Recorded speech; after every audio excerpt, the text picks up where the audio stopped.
Hey, man, it's Dukes and Bell on our pre-show.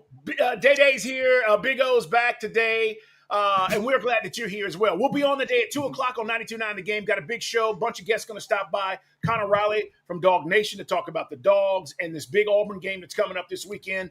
But we got to start with last night, man, because who had the Jags covering? Did you, Carl? I did. I called it on the air yesterday. I said I like the Jags to cover. Right. Only because, guys, I said they could easily be 5-0 at the time. They're 4-1. They could have been 4-0, should I say.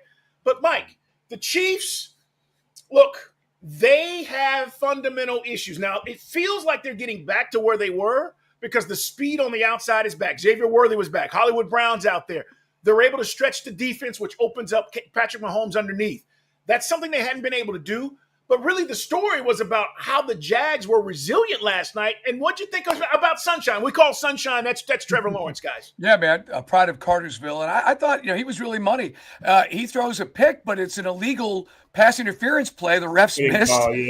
And I get it. I've defended the Chiefs because, as people have been like, I'm sick of the Chiefs. I'm sick. Okay, it's official. I am also now officially sick of the Chiefs because they've been running these illegal pick plays in the red zone. We'll get into that in a second. But the refs, everything in their power last night, I don't think that's just hype, Carl, to try to help out the Chiefs. So the Jags had to overcome that. Sunshine had to overcome a pick. He falls down. They would have been dead in the water because, they would have had to spike the ball. They were just dead as far as timeouts. So he falls down, gets up. I'm like, did the Chiefs think he was down? I don't know what happened there. He bumbles, rumbles, stumbles into the end zone. I thought that's a hell of a win. You don't want to get over the top on it, but man, Liam Cohen's doing some interesting things with the Jaguars, and that's got to be a huge confidence builder. They hadn't beaten those guys in decades. Day-Day? Nah, I thought it was a really good win for the Jags. Screwed me in my fantasy, but that's here. Who'd you have? Did you have the Chiefs defense? Well, I had Chiefs D and Patrick Mahomes, and that pick six kind of screwed me over because if he gets in the end zone in that one, I win. I ended up losing by 5 points. And how about that? 99-yard pick six, Carl. That's fun to. As you're watching this, and again, I got no rooting interest in this game, but you want to see him guy take it from coast to coast, which he did. Needed some oxygen, but that was amazing. Yeah, but to your point about Trevor Lawrence, man, I was saying to myself that he looked. That was the most confident looking Trevor Lawrence performance I've ever seen. He was determined not to lose that game. And it was just good. It was good to see Travis Hunter have a really explosive play on offense when he goes up to get the ball there on the one drive they had. So overall, it's kind of cool to see them get that kind of win. It kind of just had me thinking, why not us? Talking about the Falcons, because we've seen so many games this weekend where the underdog came out on top, and I just kept saying to myself as we get ready for Monday night, why not us? Don't look now, man, but Jacksonville's 4-1. Let me ask you.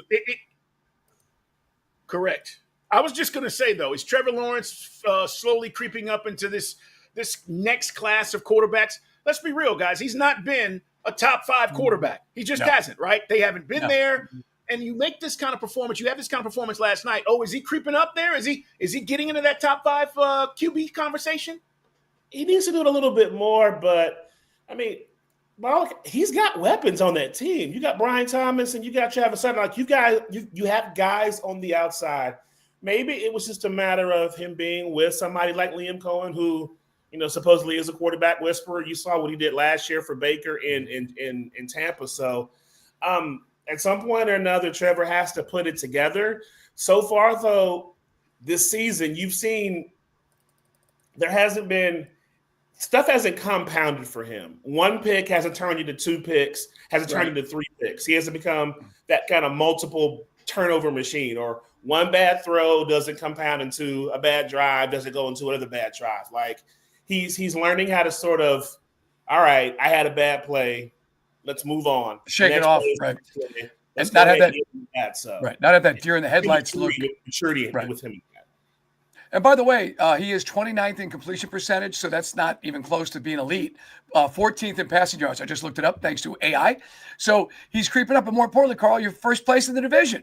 That's it, right? Yeah, and that's just win, baby. Yeah, by the way, that division all of a sudden gets interesting because Daniel Jones has got the Colts playing well. Texans had a big win against the Ravens. They needed that. Some people say they're resurging. We'll see. But I'm with you. I think it's Jags, Colts in that division. Titans aren't going to do anything. They got lucky last week and got a win. But we kind of thought it was going to be the Texans that were going to run away with that division at the beginning of the year too. Like C.J. Stroud was going to have his bounce back year. That defense being as good as it is, and now you see Indy with an upstart quarterback in Danny Dimes and the Trevor Lawrence sort of reclamation project going in Jacksonville. And those are the two biggest stories right now, quarterback-wise, in the AFC South. Yeah, if I told you guys that the Chiefs would have 476 total yards last night, Patrick Mahomes was not sacked, right, you would be like, then they won. Right. And that didn't happen. This came down to the end. We're going to talk more about it today and what it means for us because you see games like this and, you know, Day-Day, I know you have a question or two about the Falcons. Before we get to the Hawks, I want to start with this Falcons conversation. By the way, it's Dukes and Bell, guys, our pre-show. Thank you guys for being here. Twitch, Twitter Live, YouTube, all the places where you're accessing this on any platform. Thank you guys for hanging out with us, and we'll be on today at 2. But what's the deal with the Falcons, man? You came on today. We were talking before we came on live, and you were like, yeah, we shouldn't be scared. What are you talking about? Yeah, man. Like, if you're scared, say you're scared, but there's no reason for the Falcons to be scared, guys. Falcons are going to be entering Monday's game number 2 in total defense. Bills now are top 10. I think they're number 9. Falcons rank 2 in pass defense. Bills are the ranked number 1 pass defense team. Give them that. Okay. And then run defense, both teams got some room to improve.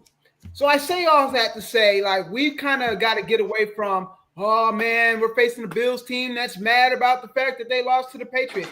That ain't got squat to do with the Falcons. The Falcons have been playing good football, and the only thing the Falcons need to be worried about is going in there and executing. Zach Robinson, dial up the right plays. Bijan, Penix, Drake, everybody else, protect the ball. Don't turn the ball over. And defense. Do what you've been doing. Open up on the pass rush. Do what you got to do to contain Josh Allen. Keep him in the pocket. I'd rather him throw the ball than him get to scrambling, I'll be honest with you. But stop being scared about Bills coming in here mad about losing to the Patriots. That's their problem. That ain't got nothing to do with us. Now, I would say this because we were talking about the numbers. Look at the numbers, as Kendrick Perkins would say. Part of the reason you could argue, Day-Day, we're so good in our our defensive numbers because – teams get to only move about 45 yards against us because our special teams are so freaking bad. Yeah. They're getting great field position. So it's not like we're giving up all those yards. So there is a bit of a caveat to that. But I'm with Day-Day. You got to keep Josh Allen off making that big play with his feet. Look at this. Longest scrambles, 40 yards, 19, 27, 19. If we can keep that from happening, so whether that's Divine Diablo, Caden Ellis, Jalen Walker, maybe Pierce, I mean, it's like you look at him like a running back. It's both, you know, set the edge and keep contained at the same time against Josh Allen. Day-Day, I like your attitude. I like your approach here. Unfortunately, it's not the approach of Falcon fans, and this is what has to change. You are absolutely right. But 95% of the folks who are watching this and who will listen to us today are still scared blankless because – well, these guys haven't done enough. Blankless. Well, I don't care if the defense is ranked number 2 overall. They haven't done it long enough. Oh, we don't turn people over enough. Like there's some bullshit excuse, you heard me, for Falcon fans to not want to believe exactly what you're saying. But you're right. It's not our problem that they lost and how they feel about it. All we need to do, and this is why coaches always say, guys, it's more about us. I know it sounds lame. I know it's coach speak. But it is truly about us. If we go out and execute, if Penix throws the rock around like we expect him to, Drake and Pitts show up, Bijan be Bijan, we're going to score points on these cats. And then defensively, if you're able to get off the field on third down, I totally agree with you. This place will be rocking on Monday night, Mike. And by the way, it's an early start. We need to talk about this a little bit. That means get your butts in the seat, man. 7:15 kick. We got this double dip on Monday night. We're the early game. Get your butts in the seats, all right? So we can show out for the country and let everybody know what this thing's about. So I want to put that out there. But Day-Day, you're on point.